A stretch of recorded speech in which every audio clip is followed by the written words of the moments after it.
Nathaniel, and we are here to talk to you about a whole host of things today. Most importantly, Winterspell has been revealed. All the cards are out there in the world now that we can start proxying and playtesting with and just building new decks. And I'm having a lot of fun with that already. I know both of you are as well, and we're going to talk a lot about the new effects that are incoming for this new set, and also a lot of our new favorite cards that we want to start playing and playing with. But first, before we get into all that, let's start with our favorite. What's new in your world? Nathaniel, kick us off. So I will start with a Lorcana perspective. I have been definitely getting excited about the new card pool. It feels like there's going to be some really fun stuff you can do in this set. Um, we'll talk about the cards actually more later. But getting excited, hopefully going to be able to do one of the sealed events on release day. Have already checked that off with the wife, made sure everything looks good there. So very excited about that. I truly love the excitement of the sealed events on the release weekend, or in this case pre-release weekend, right? So that's just I'm super pumped for that. That's only a week and a half or so away. That's going to be awesome. From a personal life perspective, my wife and I did something I think anyone out there who's a parent would kind of be like, oof, yikes, that must have been a tough day. But we went to bed early 2 nights in a row so that on Sunday morning we could get up at 3 a.m. to watch the Australian Open final because it's the timing of that is nighttime for them, which is 3 a.m. for us in central time zones. Sure, you could just tape it, watch it later, but we were like, look, I don't want anything to get spoiled. I just want to watch it happen live as it happens. If we have to, maybe we could take a nap during the kids' nap time or whatever. Let's just see what we can do. And I still got it like a decent night's sleep. I was definitely dragging by the end of the day, but it was really fun to watch it happen live. I'm a huge fan of professional tennis. I played in high school and it's a forever sport in a way, right? Like it's a lifetime sport. You can play it a long time, and even if your body's not like as good as it once was, you can keep playing. So that was really cool. I'm a big fan of the guy who won, who now has the career Grand Slam at just 22 years old. So that's unbelievable. That while most people are like the age they would be like graduating college, this guy has a career Grand Slam. What? Oh my gosh. So that was super fun. And I was just really proud of my wife for also committing to waking up at 3 a.m. on a Sunday morning. Mac, what's new in your world? To your point about lifetime sports, I'm the same way with golf. And golf has a new superstar, not really new, but for the past couple seasons with Scotty Scheffler. So I'm very much in the same idea of these single sports, lifetime sports. I feel the same way about golf, and that's just around the corner for me as well. New in my world, though, our family got hit with a minor head cold case. It started with our two boys and now has hit me and my wife. Thankfully it's not the worst sickness we've had over this very rough, I think, winter season for us. It's just more so kind of that it's a lot more drainage and nose related rather than just feeling like you're just a pile on the couch for a while, right?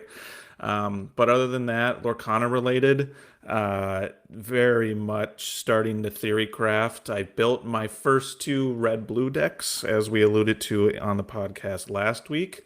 I am so excited for red blue and its potential comeback. So I am not a theory crafter, as I've said multiple times before. I am the certified picker of the group. But the winter spell craze with red blue has inspired me to start building some decks on my own and seeing where that takes me. So very much excited to see where this goes. But unfortunately we still have to wait 10 days. So, and I don't want to wait that long. I'm getting a little antsy about it, but here we go. I'm so excited for the next set. And especially like as we get into the spring season too, I don't know, everything's starting to get exciting in this area. I mean, we're still just starting February, but spring is right around the corner too. And then with winter spell, and I don't know, it's all going to come together towards what's soon to be one of my favorite times of the year in the springtime. So, Ryan, what's new in your world? Personal front, first and foremost, we had a birthday party for one of our oldest little one, and so that was huge. They leveled up a year in their life. They leveled up their sleeping arrangement recently. We're starting to really turn the corner with some milestones, and obviously it's heavy on the parents' heart. when those milestones start toppling over and getting ticked off. But at the same point, it's really like a very proud moment and really like exciting and encouraging and invigorating to like see them reach these milestones and start to grasp some of these, you know, concepts of being a functional human in today's society. So we had family over. It was a great time. Lots of great presents, lots of great new toys and books and things like that that we get to enjoy with our little one, and cake and ice cream and all those delicious treats too. So birthday party was a huge success, and cake was exactly what they wanted. They got the decorations they wanted. The like look of joy on their face and the squeal of little children running around the house is always a treasure that I'm trying to keep around us for as long as we can, as long as we can handle it with our patience and with our organization and cleaning skills. On a Lorcana front, I'm super excited about the new set. I already have 2 decks sleeved with proxies ready to go for whenever y'all want to play test. So just hit me up, let me know. I'm planning on sleeving 1 more at least tomorrow, and maybe finishing up a 4th one tomorrow as well. And we'll start there, and we'll see where we get after that. But yeah, got online with resident Uncle Scrooge Connor yesterday and finished up some deck building just as a starting point and seeing where we're gonna go. So red blue seems back? Question mark? Maybe? Seems pretty good. It seems like there's enough catch-up mechanics. Seems like there's enough control mechanics to like get across the finish line and control the board back. But we'll see. We'll see how fast some of those aggro decks can go, because it seems like there's some gas for those aggro decks to fuel off of this set. So we shall see. I'm excited to see how the set fully turns out. First, before we get into explaining kind of some of the new effects, talk about the cards in Winterspell, we did want to talk about a couple of DLC-related events. There was a DLC this weekend in Hong Kong that had a unique finish, to say the least, and I'll let Nathaniel get more into that. And then there's also a recent video posted by another content creator, CurleyCards, on his YouTube channel, that was highlighting another unique event, a unique happening in DLC Richmond that involved a little bit of on-stream, unsportsmanlike conduct, I'll say. But I'll let Nathaniel kind of dive into the conversation, and we'll go from there. Nathaniel, take it away. Yeah, so I think first and foremost, I think anytime that we talk about something that might be a bit contentious, or, you know, it's differing opinions, etc., right? Like a charged topic, right? Like we want to like just set the level of like, hey, we understand that everybody makes mistakes. Judges are people, right? And like we're all living in a very imperfect world, right? Everything's not always going to go to plan. I think we can just sometimes give feedback where appropriate and try to be better for the next time. Right? The kind of this continuous growth mindset. I think about that as a player myself, how I, you know, conduct myself in local tournaments or bigger ones, right? Like just try to be better every time you go out, and you could be as minimal as like how you're acting, and it could be as things like, you know, granular how you're making plays or misplays, right? Like just keep leveling up. That being said, I think we can also acknowledge one other thing, in the sense that like the DLCs themselves are supposed to be the highest level of Lorcana tournament experience for the very competitive players, etc. And they're all going to be run a little bit different. They're being run all over the world. So the way that everything happens in Milwaukee might be very different than what happens in Hong Kong. Great example of this. They played best of ones in Hong Kong through many of the first rounds. So, you know, if you've ever played in a best of one, it's kind of crazy. There's like a huge amount at stake in that one game. But that's how they ran it, right? And I think that's fine, right? That was their decision. However, this is where I think we're going to start to talk a little bit about like how, hey, for next time, let's do better. They determined that they were going to go best of 3 for the final, which I think is good, right? Like, yeah, I think at the DLCs that we've seen often in North America, they do best of 5 in the final, the grand final, whatever, right? Where it's going to be probably pretty lengthy. I think Mack talked about how like the blue-green mirror final that happened in Richmond was like a 2.5-hour match, like crazy, right? So they add a couple games, which I think it's always a good thing. More Lorcana, great. What they didn't do is they didn't make it untimed. So the DLC final in Game 3 was determined based on the match going to time. So the player who won Game 3 was at like 9 lore, and they won the tournament. Which I cannot fathom that being a thing. I just would hope that the feedback from this is why we have untimed things, right? And maybe that was in the rule book that, you know what, we're not going to do, we are going to have a certain amount of time allotted for whatever reason. That was part of the way this was being conducted. Okay. But for the future, this is why even at like a set champs level, right? We have something in there that says once you get to like the top cut or top 4, right? Or whatever, you move to untimed rounds. Like, don't let that be the reason why somebody like doesn't win the tournament, right? And this is exactly why. So I think that was the first big takeaway I had. The other one was around a judge ruling. And again, I think this is why I prefaced this with the fact of like, hey, judges are imperfect and we are all imperfect as well, and we make misplays and we make mistakes. So I think there were a couple mistakes that happened, and what ultimately resulted from that, I think, was very unfortunate, and it kind of feels like it was a shame in a big way, beyond the fact that Game 3 went to time.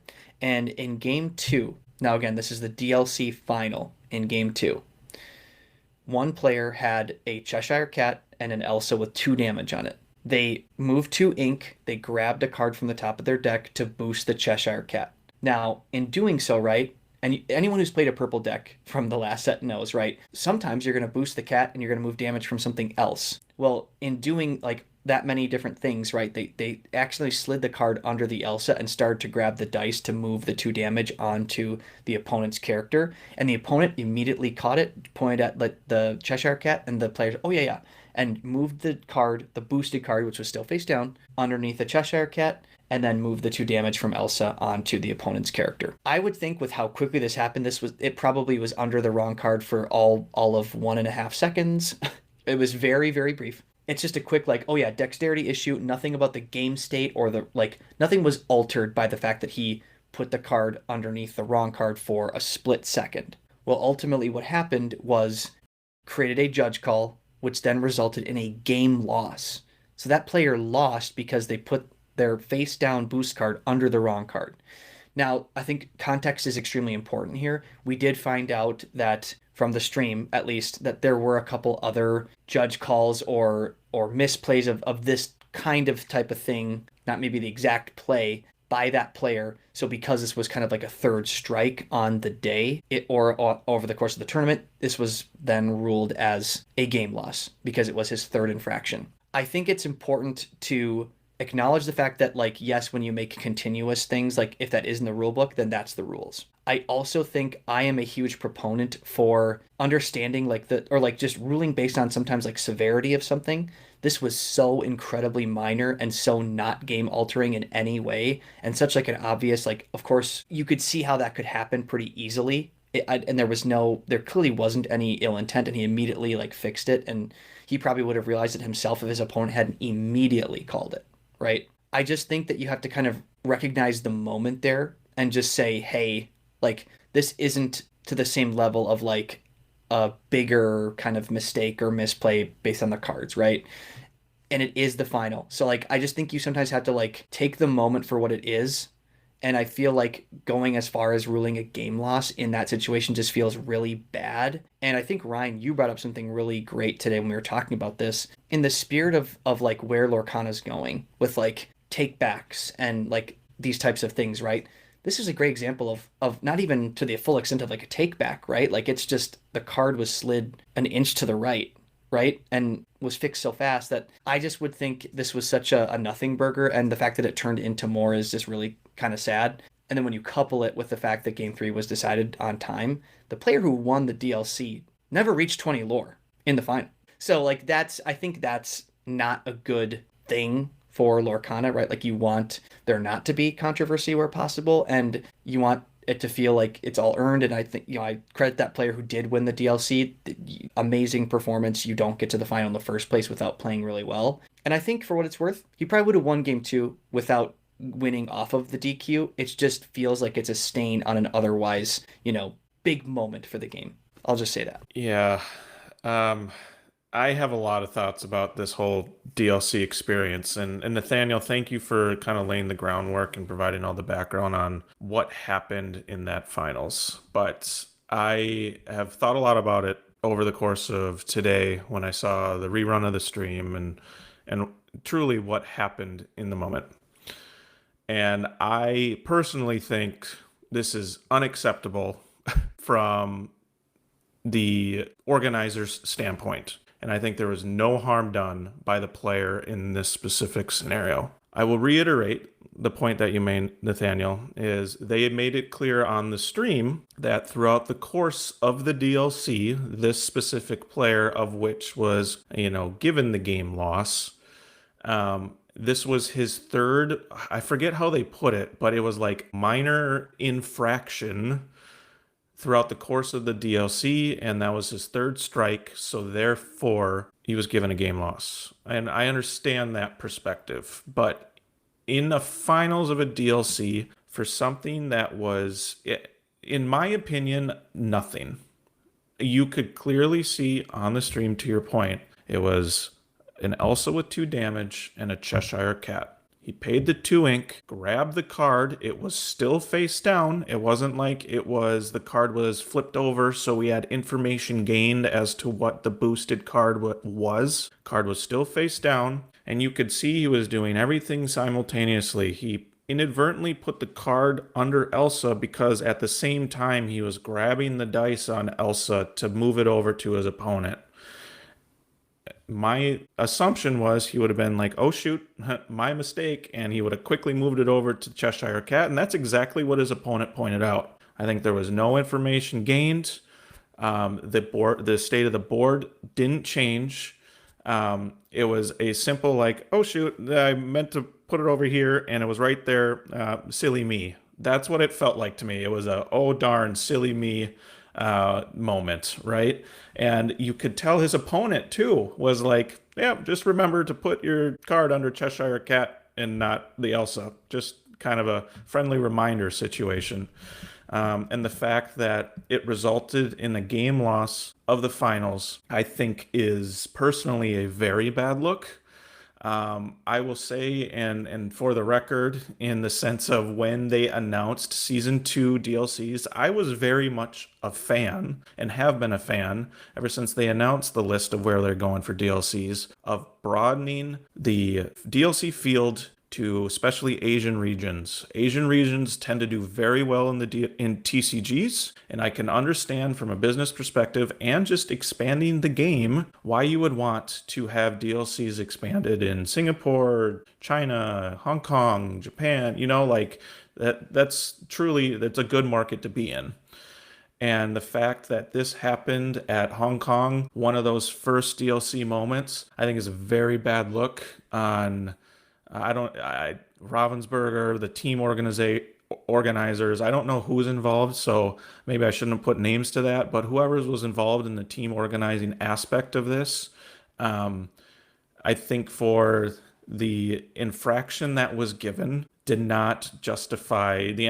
really justify like the means in this scenario, right? And it's truly unfortunate that player then lost game 2. And then, which I think on top of that, an even bigger controversy is your point about game 3 going to time. And then all of a sudden, we got past it. We're going on to game 3. It was a 1-1. And then if you could see the timer, like game 3 started with 7 minutes left. And you just kind of knew where this game was headed. And especially in a blurple mirror match, those games tend to go long. And I'm actually more frustrated with the fact that the DLC was decided at turns. Keep in mind, like, this isn't like your small, this isn't like a 10K. This is a DLC. The winner gets an automatic worlds bid.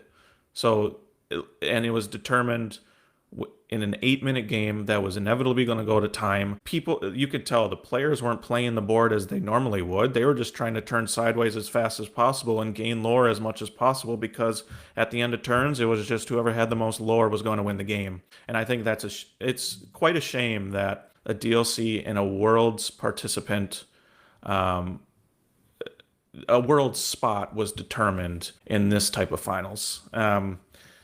I'll shut up now and let Ryan speak.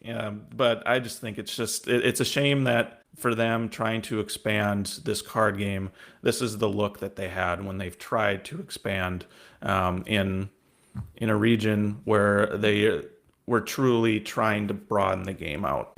I think it's also fair to acknowledge too, right? Again, that judges are people too. They're not always going to be perfect on everything. A lot of these folks are volunteers. Like, we're not coming after a judging staff by saying this, or that, like, hey, you made a big mistake, shame on you, right? Like, I think it's just more so the fact that, like I referenced watching the Australian Open, right? And they talked about how, like, the coaching staff of some of these players, there's a skill set here of, like, knowing when to provide coaching points and certain technical tweaks and when to not. And I felt like this was maybe a moment to just say, hey, it's the final. Let's read the room. It's such a minor thing. This probably doesn't need to warrant a third infraction, right? We could just say, very minor thing. Don't do that again. And just move on, right? Just kind of read the context of the situation, the gravity of the situation from the boost issue here. I think from the organization, the fact that this was a timed final, I think that's the part that we're kind of like, hey, for the future, please don't do that again. So it's like there's kind of 2 points I think of feedback here. One in the sense of, like, for finals, you don't have to change the rule book, but just, I think there is some context that's important to like be a part of in that huge of a moment. And then to, like, the organizing staff, that, like, any grand final should always be untimed. No matter if it's best of 3, best of 5, whatever it is, don't make that time, because it's just not a great way to end a huge tournament. It just leaves you with a really weird feeling that doesn't feel the same way as when somebody wins this 2.5-hour grind fest at Richmond, or Frank Karsten wins a battle in 5 games in Milwaukee, right? Like, you just feel like, wow, great. Like, you're able to celebrate that person's performance and not be left with this, like, weird feeling of, well, that kind of sucked, So I think that's where I come at it from, is we're not necessarily coming after any individual here. We're just saying that this could have been handled better. And I think that there's very much a huge opportunity to do it better and differently next time. I think that's a very good point, Nathaniel, that, like, this is just hey, let's just bring awareness to it, and let's just try to do it better next time, and take some learning points away from it what we can. I think there is something to be said about, yes, you need to enforce the rules as they're written. But I do think that there's, like, even the fact that this was, the third infraction, the clear penalty for that is game loss.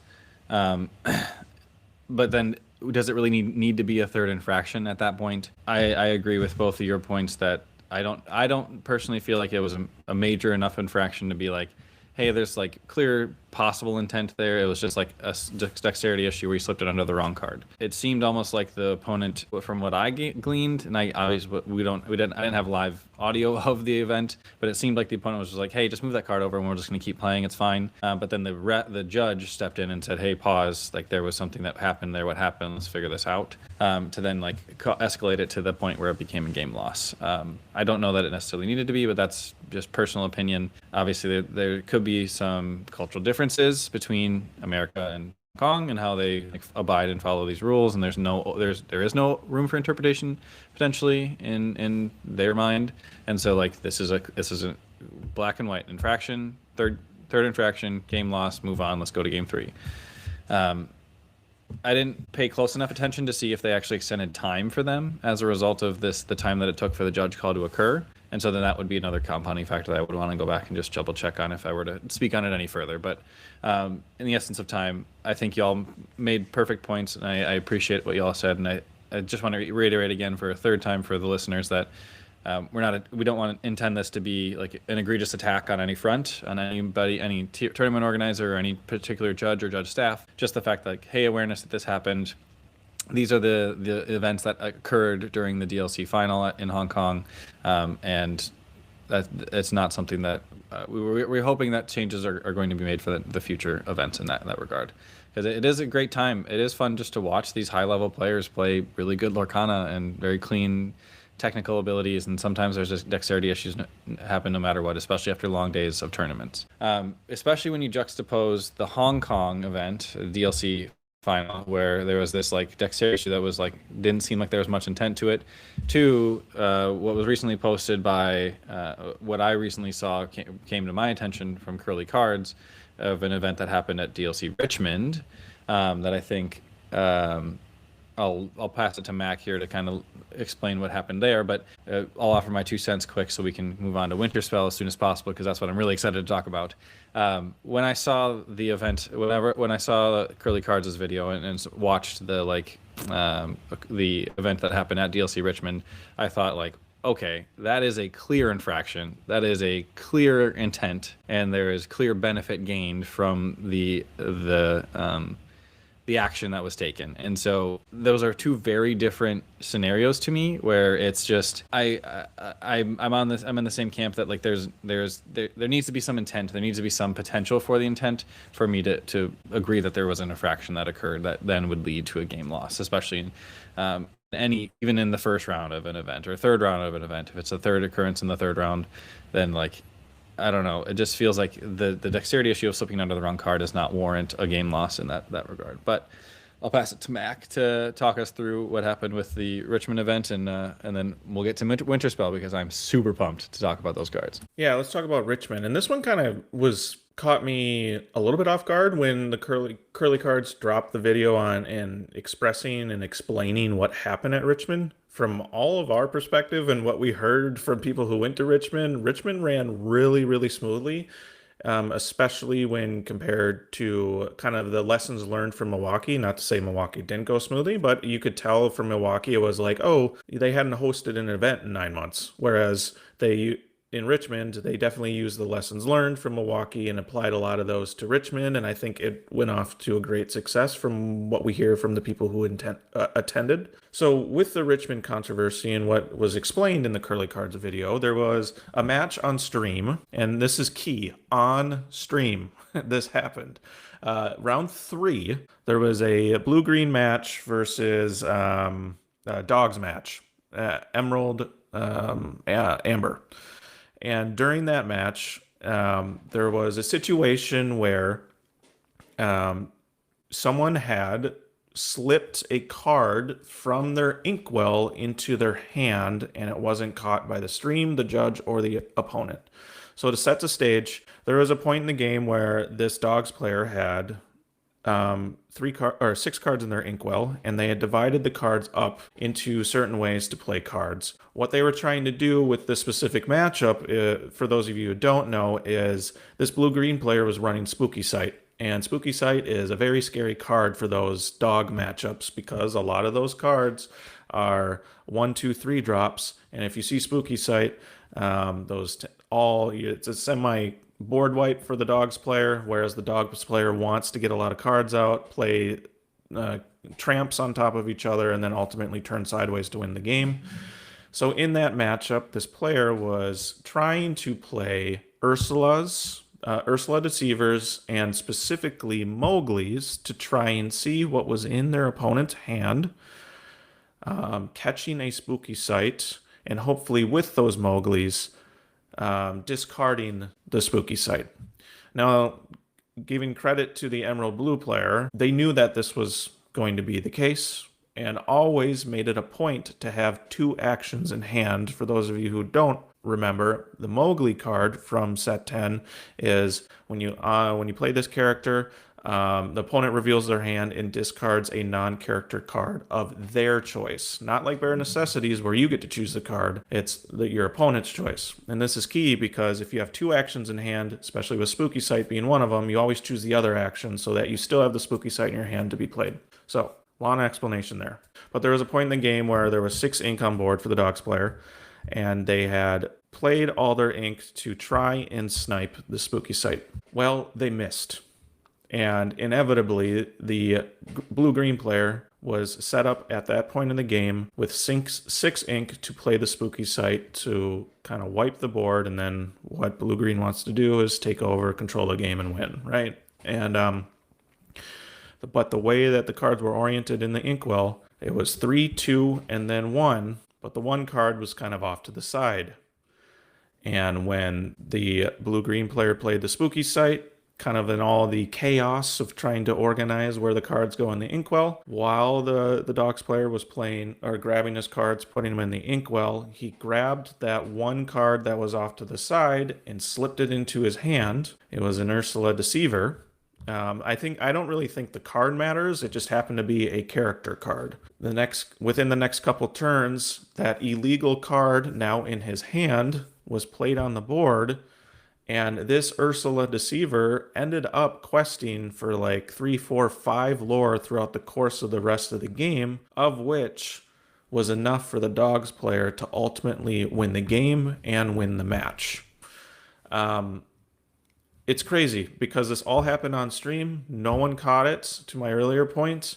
And I think from what I hear, the situation wasn't resolved until day 2, of which, again, this happened on round 3, very early in day 1. I think ultimately it's very important to point out that the person who did perform the infraction, the very much, you could see it in intentional infraction, was disqualified throughout the event. But I think we wanted to talk about it on this episode is from us coming from traditional sports, seeing cheating, especially something with intent, just kind of rubs us the wrong way, and it makes it. I don't know. It's puzzling to me that as positive as this community has been for us, that it's almost inevitable that this something like this can happen. I can't even conceptualize that thought that someone would want to do this. So I'm curious what your guys' thoughts were on. Maybe Nathaniel, you can take it from here. What were your thoughts on this whole situation with Richmond that we're soon finding out? Just hours ago. I think Ryan's point earlier, right, of how there's levels where it's honest mistakes, like the Hong Kong slide the card into the wrong card thing, and then there's clear intent to cheat. I don't want to pitchforks, the big cheater, we don't like you, or anything like that. I just think there's ways to go about anything competitive the right way and the wrong way, and it just feels like if you win the wrong way, there just isn't the same level of joy and satisfaction. You didn't do it within the bounds of what you should have, and for me it just feels really, really icky, and I think that's why it's hard for me to kind of understand, I think, and it's worth noting, right? Anytime there's a big tournament, there's lots of dollars at stake in this, right? There is probably a little bit of a greater incentive to sort of, bend the rules or get around things. I get that. But I just think that the competitor in me personally just feels like I would only want to earn wins. I wouldn't want to cheat to get them. So I think that's in some ways really frustrating. And coming from that traditional sports background, I think you're really what it's like to put in the work and, achieve victory through hard work and dedication versus cheating. I think that hits the nail on the head with how I feel about it too, is just that even it is very tempting sometimes in those situations if you feel like there's something you can do to win the game, if it's in that realm of potential cheating or unsportsmanlike conduct to get there. Even though the loss may sting as a result of it, I think that and it sticks with you, it's still worth it to do the right thing and play it the right way. And that's I just want good Lorcana to win out at the end of the day. Clean, play the cards, and the cards determine the winner. That's the type of game I want to play. Same with want the course of the game to determine the winner in any types of sporting event, not an egregiously hard foul or somebody gets injured because of the hard foul, or somebody cheats this to get an extra point or a goal on the scoreboard by using a handball or a handball tactic or something like that to earn a victory in that way. So that's effectively how I think y'all hit the nail on the head with that explanation. And I think it is important to note that later on in the video, I think Mack, you mentioned this, that the player, the Emerald Sapphire player that had this event happen to them, had this experience happen to them, noted that it took the onus on themselves and said, it's ultimately it is my responsibility to understand and be cognizant of the game state and maintain it at status quo. And to be aware of how much ink my opponent has and how much ink they should have and how many cards are in their hand and how many cards they have now. Those type of things it's a responsibility of both players in order to maintain an accurate game state, and that's stated in the rules.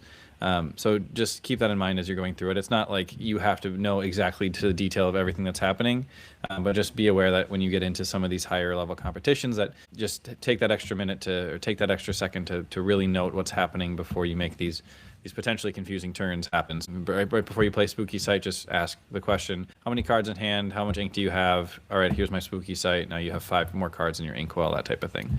Just to like make it easier for you to understand if you talk. That helps me at least just to talk through it.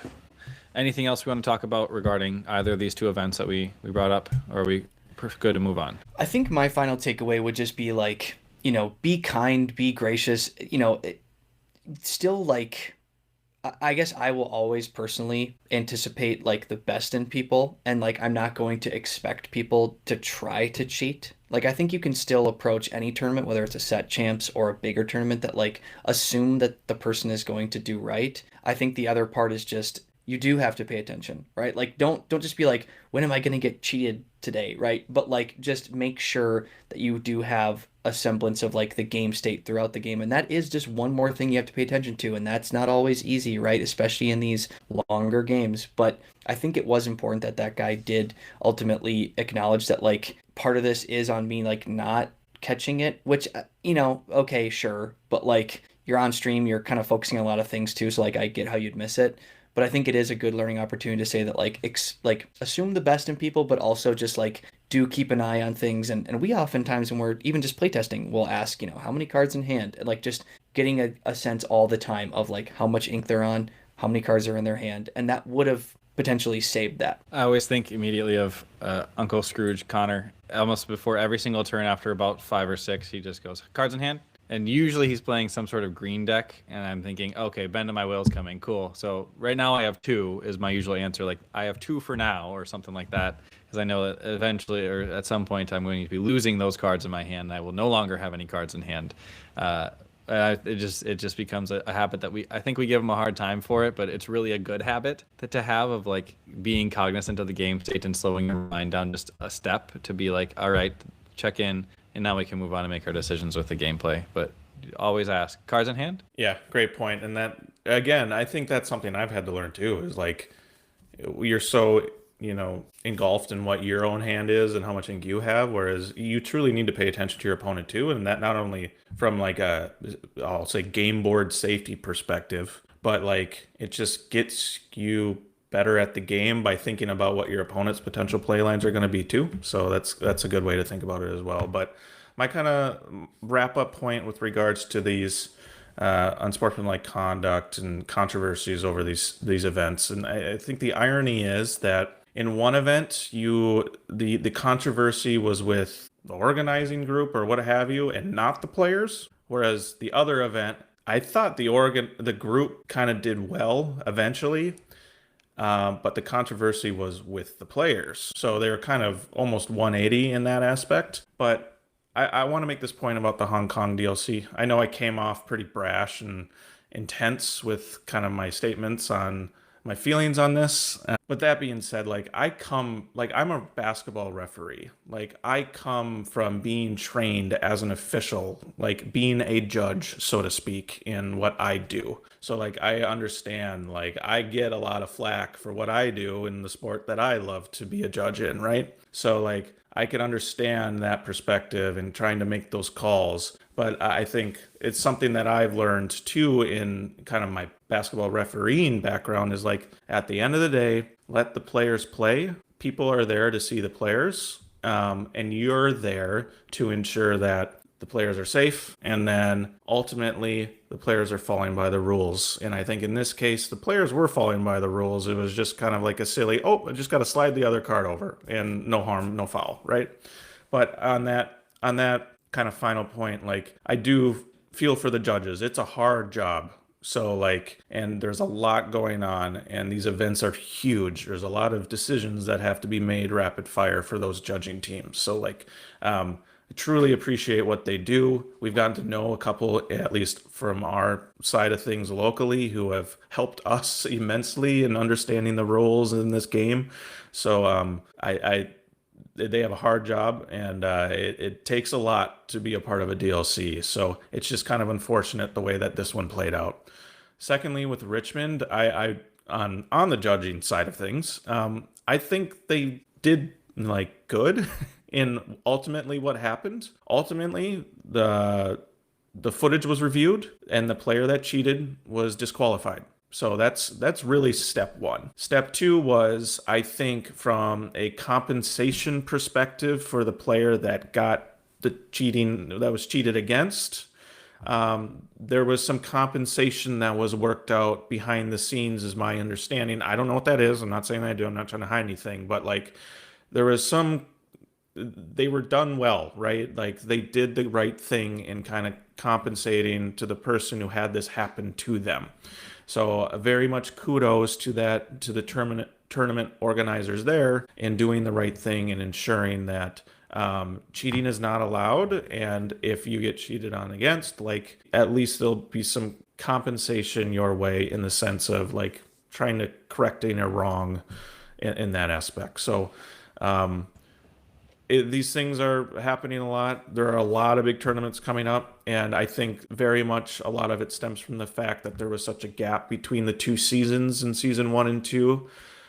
Ironically, this kind of makes me excited for like season 3, because I think season 3 is ultimately when a lot of the kinks are going to be out, and we're truly going to have a strong feeling of what the professional scene is going to look like from a DLC perspective. So I actually, in my initial frustrations, as I've already spoke to, like at kind of the light at the end of the tunnel is like there's a lot that you can learn from here, and it can make those events in the future that much more enjoyable and fun from the players and a spectator perspective. And looking at the future, Winterspell will be part of that, and we promised Winterspell, so let's get into Winterspell.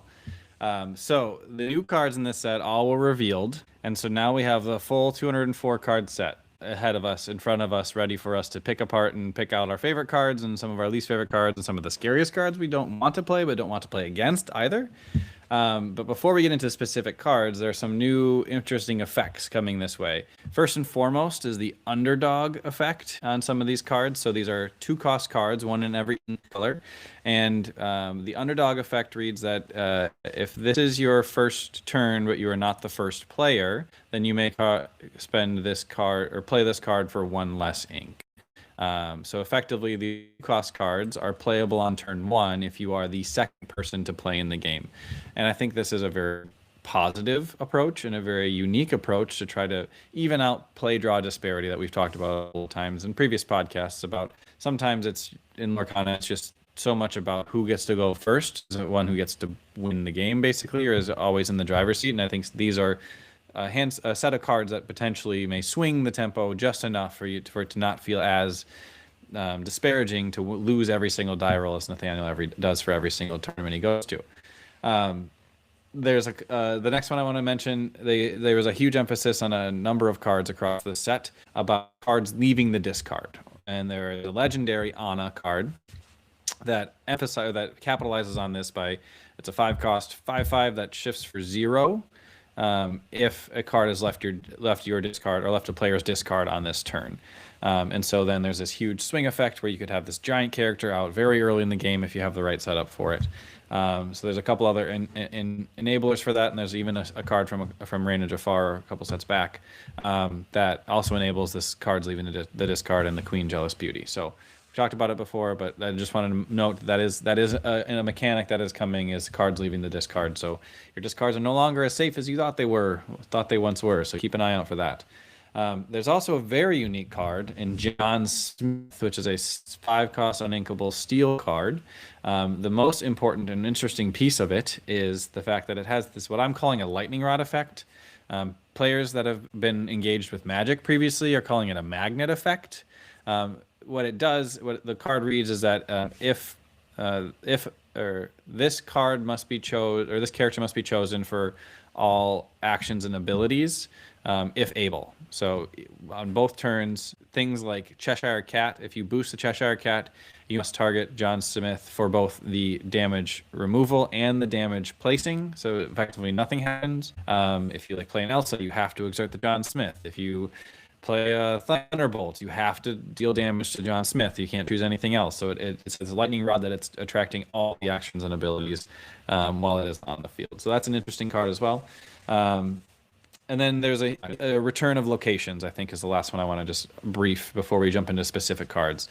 There's a number of locations that are coming in this set. It seems like there was a return of emphasis on locations and location synergies in this set as well. I know Ruby got a handful of synergies that are really interesting for a lot of people to talk about. There's some really good Ruby locations that came in addition to that. There's some other, there's an Emerald location that's now an evasive location if there's an evasive character there. So that's really interesting. Now, even the locations are getting in on the evasive wars here. So I think there's a lot of interesting deck building choices to be made in Winterspell. I'm interested to hear what y'all's thoughts are on specific cards that you wanted to bring up and highlight.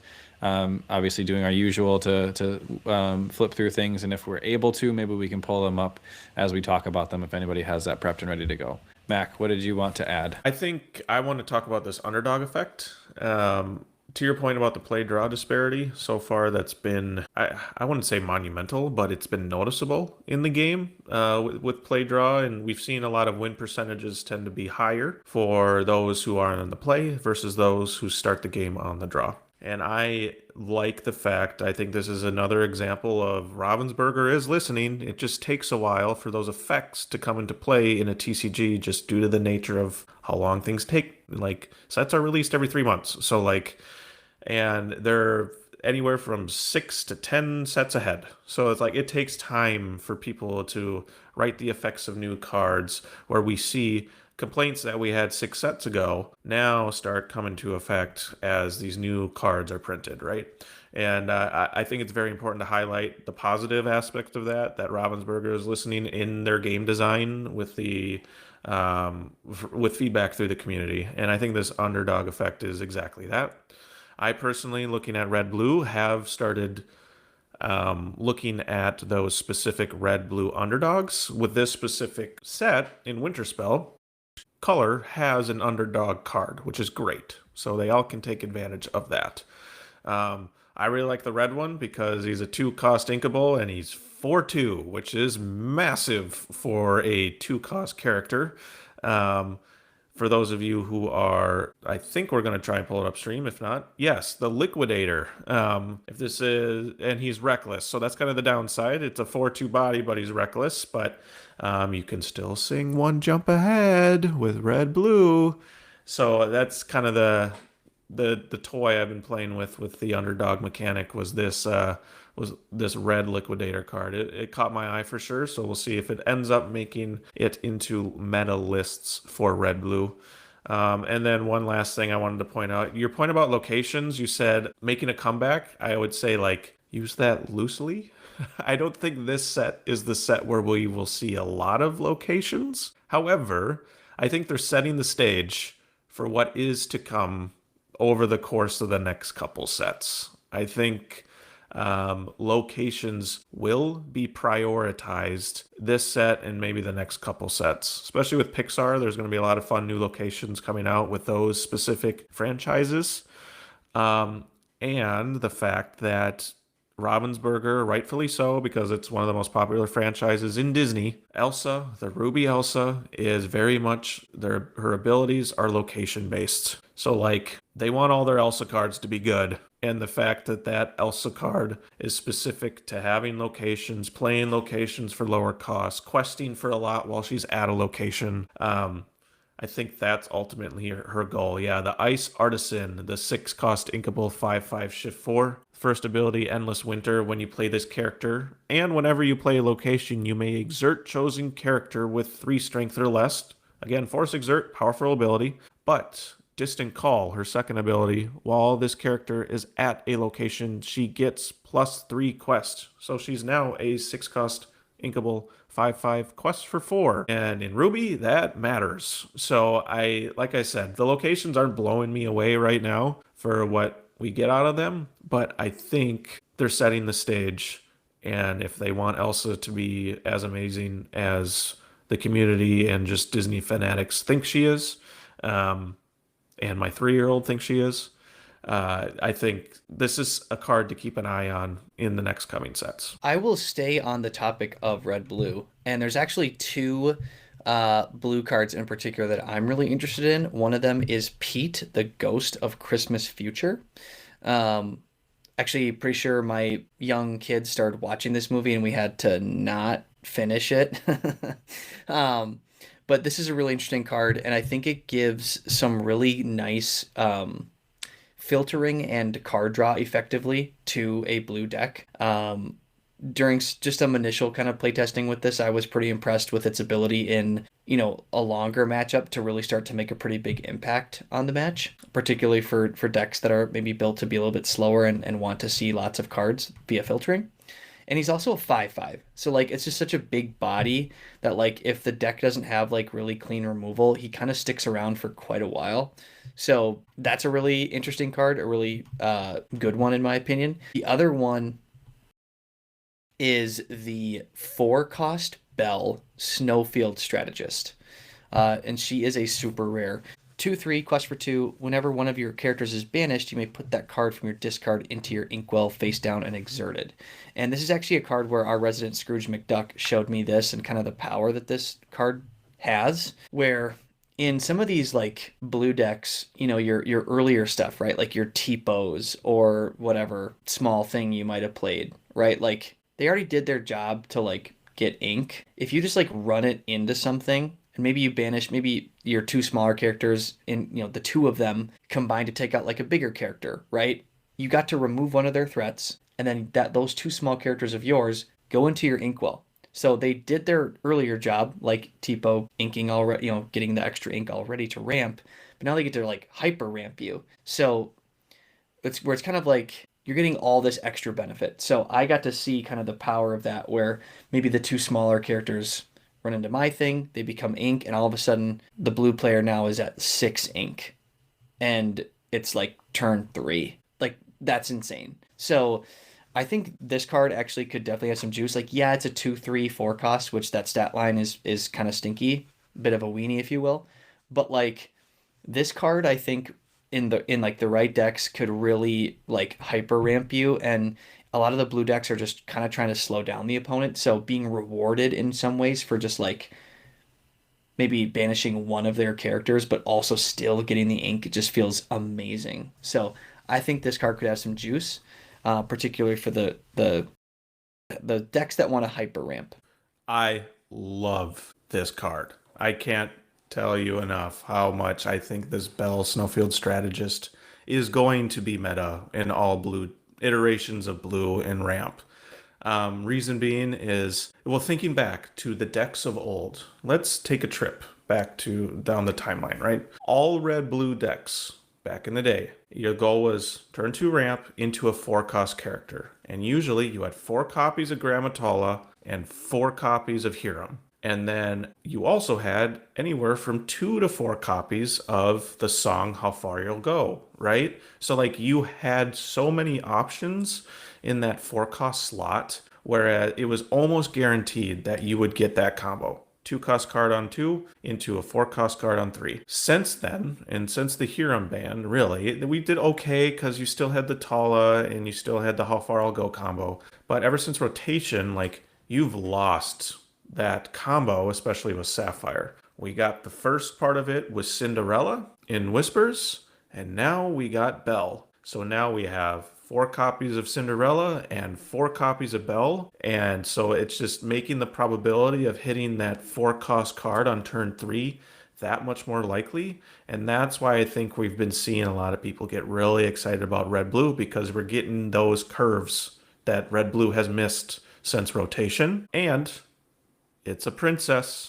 Cinderella can do Cinderella things. So not only if you play this with the Cinderella on board, you ramp with Cinderella and draw a card. Then to your point, Nathaniel, then if your weenies get banished, it's just hyper ramping you to then get you to the really big cards later. So I am so in on this card. It hasn't enchanted, although I think the controversy in that is that the enchanted almost looks exactly like the card, its base card, but I don't really care. I think it's a great, my point is, I think it's a great choice for an enchanted, because I think having meta cards, at least a good represented of those being enchanted. I thought one was enchanted. Maybe I'm not, you were not seeing it on the board, but I thought one was enchanted. Either way. It's just not uploaded yet. Okay, thank you.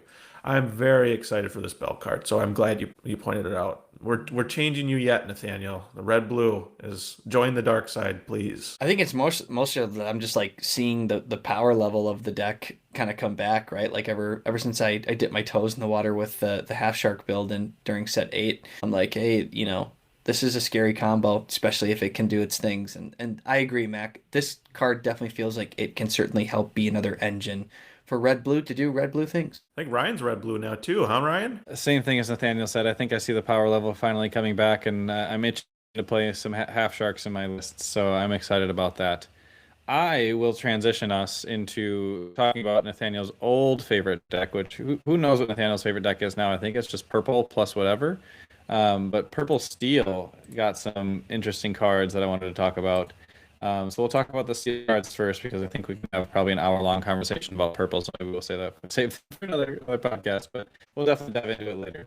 This Shang is interesting. It doesn't have alert, so there's a little outside there that you're losing some of your evasive interaction. In the mirror match, this Li Shang is really really impactful because he turns the tide and he freezes the board for your opponent, because getting to 5 characters in order to sing that Strength of a Raging Fire on curve is challenging for many Amethyst Steel decks to do. So this character will stick around and punish whatever the singer is if they choose to actually sing that song. Also can then lead into more big Demona turns, Elsa turns, into those type of force exert effects, where you can swing the board in that way. And so this is kind of a perfectly tailored card to that. The only drawback compared to is another 3-cost drinkable option of Lexington is that you don't have the alert to challenge your opponent's evasive characters and end in that evasive war. So there's something to be said for splitting the difference and having both of them, plus then having Cobras, plus then having Cheshire Cats. Now half your deck is you're approaching a 30-year deck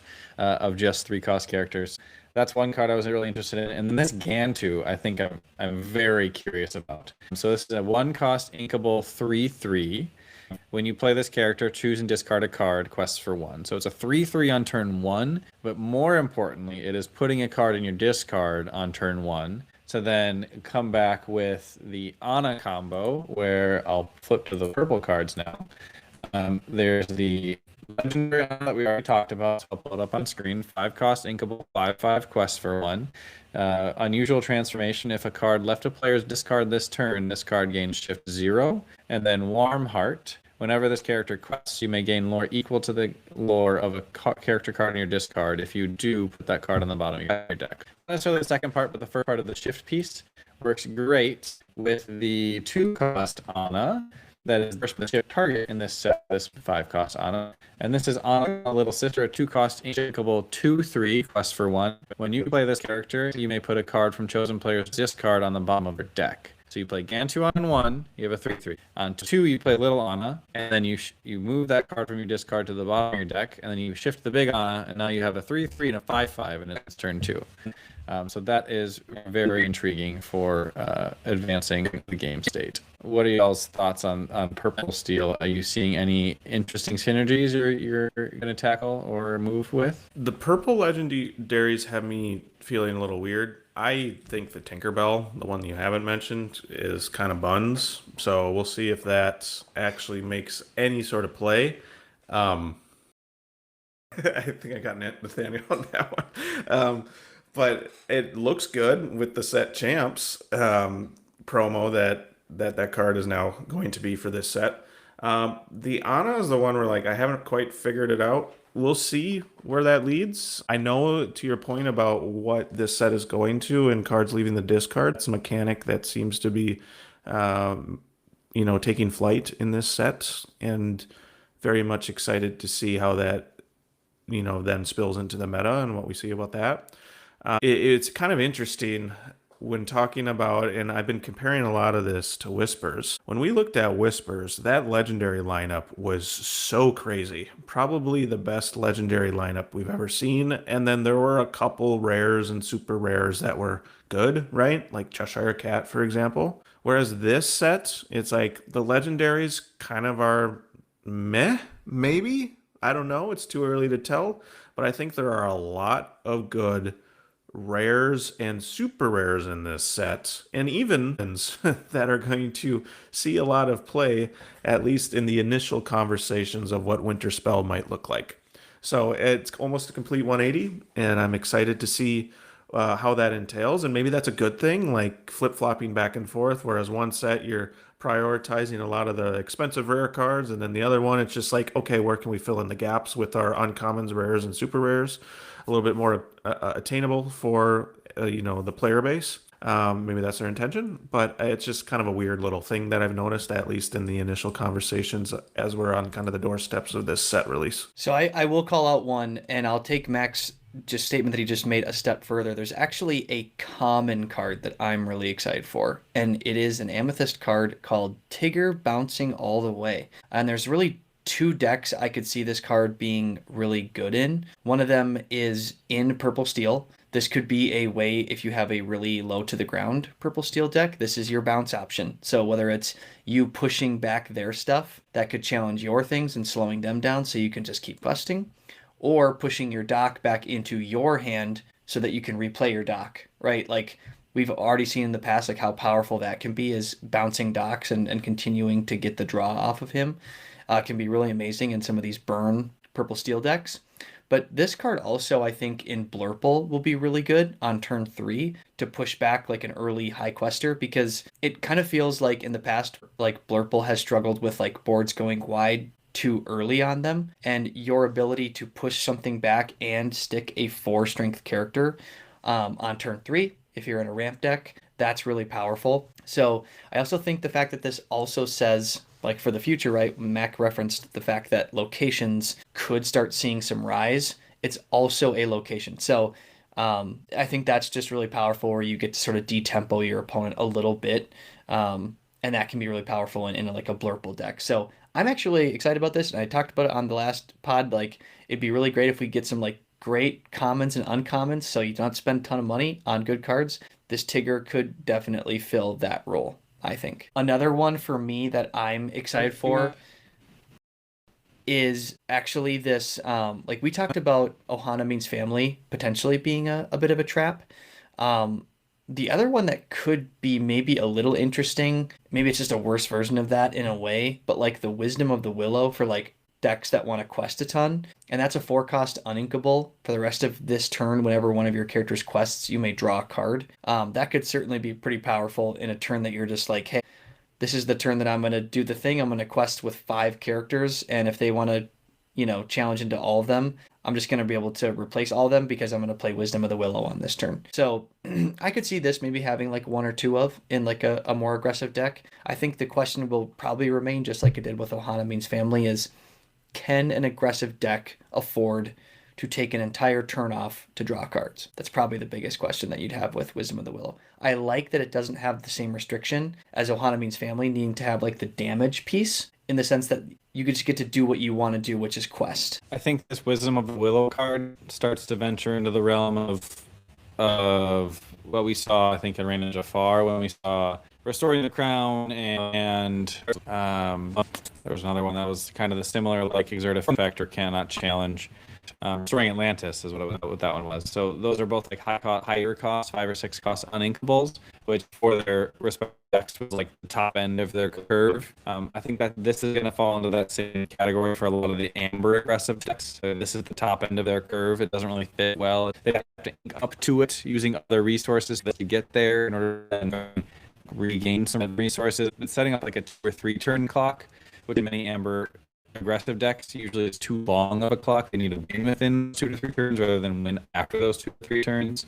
Where I do think this one may fit in, and it feels a little bit like a win more card in this situation, would be in like an amber amethyst control deck, or amber amethyst mid-range deck, where you're just playing for board, you're trying to win board, and then you play this to refill your hand. When you feel like your board is somewhat safe, or if you won the evasive war for a turn, you can play this to really hammer that home if you have your Dumbo or that. Those type of things where maybe you don't have ink play the Dumbo, but you want to get aggressive with your evasives. I could see that happening. Green Emerald got a lot of evasive cards. Maybe an Emerald evasive focused deck maybe could work with this too. So I think this would fit better in more of like the middle of an ink curve for a deck rather than the top end, just because it is uninkable and it gets very clunky if this is all that you have left in your hand and you don't have the characters on board to support it. Even as a 1 or 2 of it kind of feels like a really bad top deck in that situation. Would almost rather just play more copies of Nani or BR Guest from previous sets, or the new Nani that I'm really excited about for Amber. Let me pull up 3 costs, 3 effectively the same BR Guest. Where when you play this character, you look at the top 4 cards of your deck, you can reveal a character card with cost 2 or less and put it into your hand, the rest on the bottom of your deck in any order. You play it, it replaces itself, you get another high quest looking low cost character in your hand to play on the next turn to really keep your wheels spinning and fuel the fire there. So I think that this would be an uncommon but an addition to many Amber decks to kind of fuel that reach that they're looking for to kind of get through the mid game and get through any type of control that the opponent is trying to exert them. Should we talk about Pudge? Should we bring Pudge up on the screen? Talk more about Pudge? So I think we did talk about Pudge a little bit with the Love and Lorcana. Pudge is interesting. I think the thing that we didn't notice about him on the last podcast that we had is he's a deity. So they don't get it twisted here. This card is absolutely cracked. But no, in all seriousness, I think that's it's funny with the deity thing, because like in Amber Steel decks, if you had like played a He Heralded Thunderbolt, this gets the +2 strength. That's not nothing. And just anytime you get to play something for free is really good. And I think that the sync together synergy here could really have some juice. It does feel like a bit of a pipe dream card for me. I just think it would be funny to like play 3 or 4 of these on your first turn with a Lilo. But I think it remains to be seen if he gets play. Ryan, what are your thoughts? I think we'll see some play. I don't know if it's on turn 1, because I know there's a 1 cost Lilo printed in this set. But I don't think it's. I personally don't see its value in this deck. I see that there's multiple 2 cost Lilos that are valuable. The 2 cost Lilo Escape Artist from Azurite Sea is one, and then the other one is a 2 cost Uncable Steel Lilo. That's a 1/2 quest for 2, and has the effect that whatever will be dealt damage during each of your opponent's turn. The first time this character would take damage, she takes no damage instead. So it requires 2 challenges, which requires the actions of 2 cards or characters of your opponent's board to deal with this 1 card. And so early on in the game, getting this out plus a whole host of other cards for your opponents to have to deal with, I think this gets to be a very, very sticky card. Kind of rivaling that 2 couple slot Nala fills, being a 0/2 quest for 2 and has 1 bonus lore if it has no damage. So I think that this is something that would be an interesting addition and kind of solidifies the role of Pudge as, you're likely going to be able to trigger Pudge if you were to see it, because you have more Lilos than you have Pudges, and then you get a free 1/3 quester for free on that turn, just for the cost of having that, no longer having the card in your hand to do something with. So I think your ink curve has to become even lower in order to play that many Pudges. And so that pipe dream that you mentioned prior to us recording of Lilo plus a million Pudges and then Sing Beyond the Horizon, I think Beyond the Horizon gets pretty clunky if you don't specifically see all those Pudges to play them out. So I don't know that is actually going to be a play line that many decks are going to take, but it may be in some sort of like slightly mid-range deck that plays like Troubadours and Ursula Vanessas in addition to the Lilo and Pudge package to be able to sing that Beyond the Horizon more consistently. I think that might be possible. So we'll see where it goes, but I think there's plenty of Lilos to go around to make Pudge viable. So I am excited about Pudge. I do think it'll be interesting to see how it fits into the meta. Yeah, the playline that Ryan's referencing is one that I thought would be hilarious, where you like play a Lilo and 3 Pudge on turn 1, and then turn 2 you sing Beyond the Horizon and discard your opponent down to 3 cards and probably just win the game at that point. So yeah, it'll happen, right?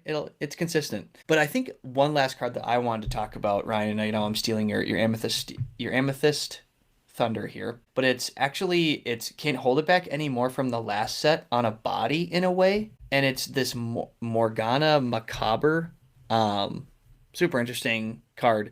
It's the big one, so the shift one, and I don't know that you'd even necessarily have to play this as a shift in a Blurple deck. And so this is a 6 cost quest for 1 6/6 body. When you play this character, you may choose an opposing character and move 1 damage from each other character to them.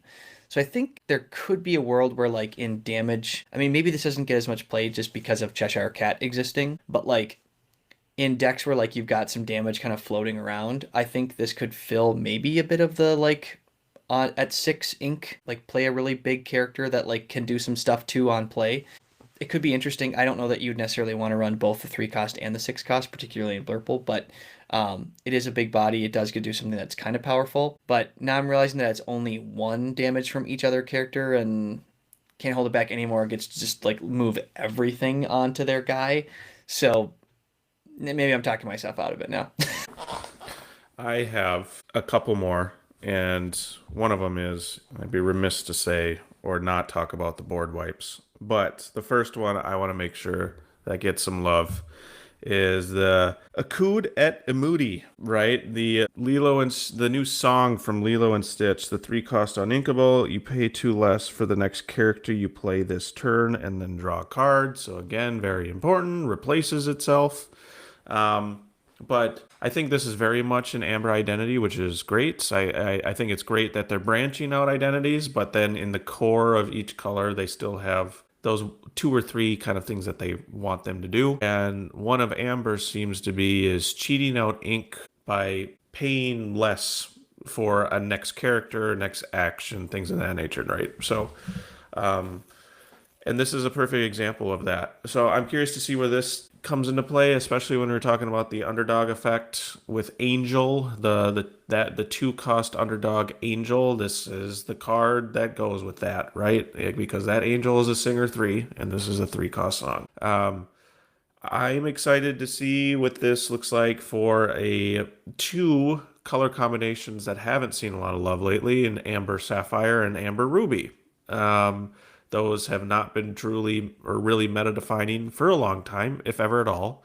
And I think this card has some potential in both of those decks, with Amber Ruby tending to be very character-heavy, and then Amber Sapphire with the ramp, playing those important ramp cards earlier in the game, I think is huge. So I think this is a big one. But then you talk about the board wipes, right? You have the Raging Storm in Amber, the 8-cost uninkable, just banish all characters, action, not a song like Be Prepared was. But I think, although as much as I loved Be Prepared, looking at Raging Storm and what it provides for the state of the game, I think this overall is a healthier way of going about it in terms of balancing the game. Now, granted, I don't see much more other than in Amber Sapphire, because you need a lot of ink to play this. But like the strong payoff of completely resetting the board, it being an action and not a song, I think may be where it needs to be in terms of balancing the game, because Be Prepared was so crucial in so many parts of Ruby Sapphire, Ruby Amethyst, things of that nature, that almost to a point where it's just like it was kind of involved in every single deck, and it was broken because you could sing it and then you could just slap all your characters on the board, right? TKP won. He won a DLC due to the fact that he ran a shark build with 4 copies of Be Prepared and then just slapped McDuck Manners on the board after that, right? So this was huge in that aspect of how he won a DLC and what the deck he ultimately became famous for. The other one is Wreck-It Ralph, the boost 1, 7-cost uninkable. I think it's a 3/4 quest for 3. I don't remember. I don't have it on top of me. But for every, if you, once this character is banished, banish all characters that have the same strength or less. That's essentially what the text reads. And I think in a way it's a lot more setup required, but is truly important in that board wipe. And the reason why the boost comes into play is for every card underneath it, this character gains 1+ strength. So if you keep boosting it, you give it more and more strength, odds are you're going to be catching all the strong and high cost strength characters as well, which could really truly become a board wipe as opposed to just a semi board wipe or quasi board wipe. This is a legendary where I'm still trying to see where we see and ultimately where it goes, but I'm intrigued enough to at least put on my certified picker cap and see if people who are much smarter at me than theory crafting and deck building, if they can come up with something really fun with this Wreck-It Ralph, and I will gladly jump aboard that hype train if someone figures it out. So anyone else have any fun thoughts? Nathaniel, what are your thoughts on the Wreck-It Ralph, specifically the one I just spoke to? I think that one is a really interesting card. I'm still not sure how much he will see play. I think there's interesting ways that you could banish him to kind of create that board wipe, especially if, you're really focusing on building up your inkwell and you kind of put this character down as like a, hey, when he goes, like, so do all of your guys. So better be careful. It kind of creates some of that. I think the card that still kind of makes me giggle a little bit, it feels a little bit like a troll from Ravensburger, is that 4-cost Maui Snow Slider, where it's like the Rush Maui from set 1, but it's 1 cost less. He's a little bit weaker. Instead of Reckless, he could quest for 2 maybe, but like he has Rush. I think it was almost their way of saying like, hey, a 6/5 inkable 5-cost with Rush is crazy good, that like this feels a bit more balanced. What about Copper though? Copper is super legit, but again, like that's like that 5 willpower, super high strength, and it's a 6 cost instead of being 5. So it kind of feels like they created these 2 cards in conjunction to kind of be like, these are the 2 halves of what used to be like the Maui whole. Which, for what it's worth, I think the Copper is awesome. Yeah. Copper looks like an incredible card to kind of regain board control after ramping super hard into 6 costs on turn 4. One other card I wanted to chat about is the 2-cost inkable 1/4 Mulan in Emerald, Resourceful Recruit. Whenever this character quests, gain lore equal to her strength to a maximum of 6 lore. I don't know if this fits into any other deck other than Amber Amethyst Chernadog or Dogs list, because you have that 2-cost tramp that boosts strength based on number of other characters. Potentially you could run it in like a Ruby Emerald deck, because there's a new 2-cost inkable Song that gives +5 strength to a character. So that could be a way to quest for 6 in 1 turn. But I think the more consistent way is in the Amber Amethyst Dogs deck. And I think this really, 1/4 is tough to deal with for a lot of decks. Getting a single tramp trigger on this to quest for 6 in 1 single turn is immense, especially when that deck is going so fast already, and you're going to be at probably 12 or 15 by the time this hits its 6 cost threshold. And even questing for 4 or 5 just a single time is way above ink efficiency for this 2-cost character.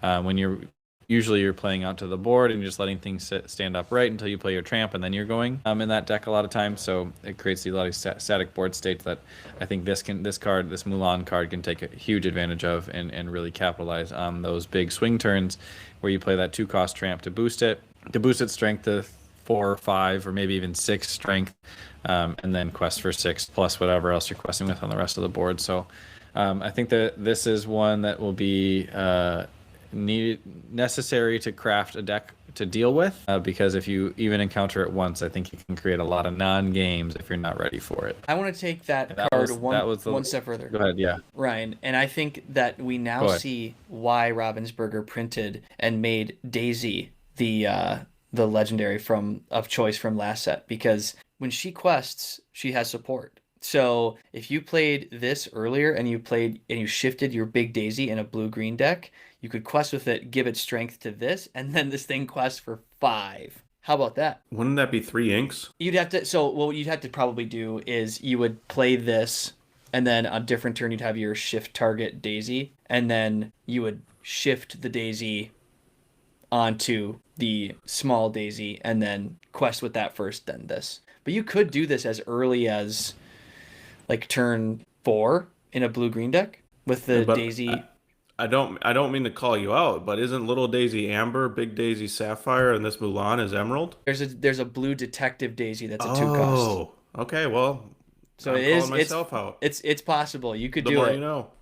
You could do it, and then all of a sudden, like that turn with just those 2 characters, you'd quest for 7 on turn 4. Still learning with Winterspell, and so much to learn with this new deck. Thanks for the check on me.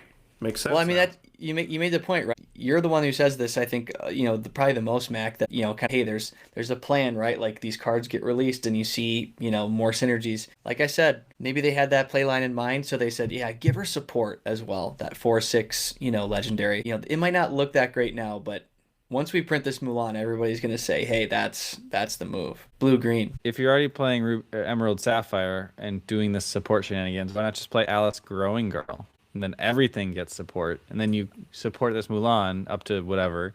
Then you quest the Mulan and give the strength back to Alice and gain an additional 5 lore. I swear, And you put think button to Alice. You would think Alice is your favorite Disney character. You talk about all the Alice cards. He does. He does. Is that your favorite movie, Ryan? They just have really unique card text. That's all. Well, I think we've belabored the point long enough for this week. We can always come back to more cards next week when we have, maybe we're going to focus a little bit more on the limited scene next week and talk about how we're excited for the actual pre-release week of Winterspell next week. So thank you to all of our listeners. Thanks for tuning in again. Feel free to leave us a comment and like the video or like the podcast wherever you listen to it and consume the content. You can follow us on Instagram if you're interested. We can post some content on there periodically. You can find us on Apple Podcasts, on Spotify, YouTube. We have both the video version and the audio version available on YouTube. Again, feel free to leave a comment across any of these platforms, and we'll do our best to respond as soon as we're able to see it. Obviously, as you are all aware, and as you all are as well, we have busy lives outside of Lorcana, but we do love the hobby and love what we do. So we're excited to interact with you on a regular basis. So feel free to engage with us. And we're looking forward to seeing you in the next one. Adventure Ho, and let's get the duck out of here.